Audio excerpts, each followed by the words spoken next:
Babak 12 besar Liga 2 diwarnai keputusan kontroversi dan satu kartu merah. Persiraja tahan imbang Semen Padang FC. Langsa Minang 1. Semen Padang FC harus puas dengan hasil seri saat bertandang ke Stadion Langsa Sabtu 13 Januari 2024. Berhadapan dengan Persiraja, Kabau Sirah pulang dengan 1 poin lewat skor kacamata. Sejatinya, anak asuh Delviadri punya peluang emas di menit ke-8 saat Kenneth Ngoke sudah berhadapan 1 lawan 1 dengan kiper Persiraja. Kontroversi terjadi saat bek Persiraja Zikri Ferdiansyah terlihat menarik jersey Ngoke dan mengakibatkan top skor Semen Padang ini terjatuh dan gagal mengeksekusi bola. Wasit Muhammad Trisantoso yang memimpin laga tidak bergeming atas kejadian tersebut.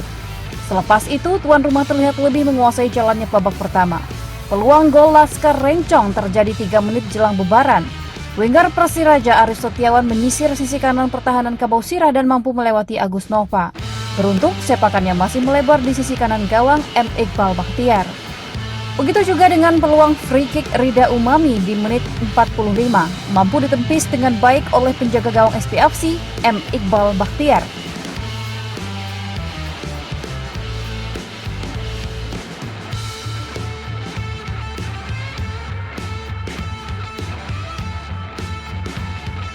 Usai turun minum, Delviadri menarik Ngoke dan memasukkan Ahmad Ikhwan.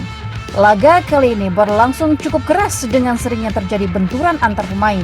Puncaknya di menit ke-73, bek Persiraja Yasvani dihadiahi kartu kuning kedua oleh wasit usai menyikut gelandang SPFC Fandi Eko Utomo. Menghadapi 10 pemain Persiraja tak serta-merta mudah bagi Kabau Sirah. Tuan rumah lebih banyak menekan di 10 menit akhir laga. Beruntung, Iqbal Bakhtiar tampil gemilang sore itu. Peluang terbaik Persiraja hadir di menit 83. Bola crossing Islam Karimov berhasil ditanduk Mahamane Toure. Iqbal yang sudah mati langkah masih mampu menepis bola heading Toure.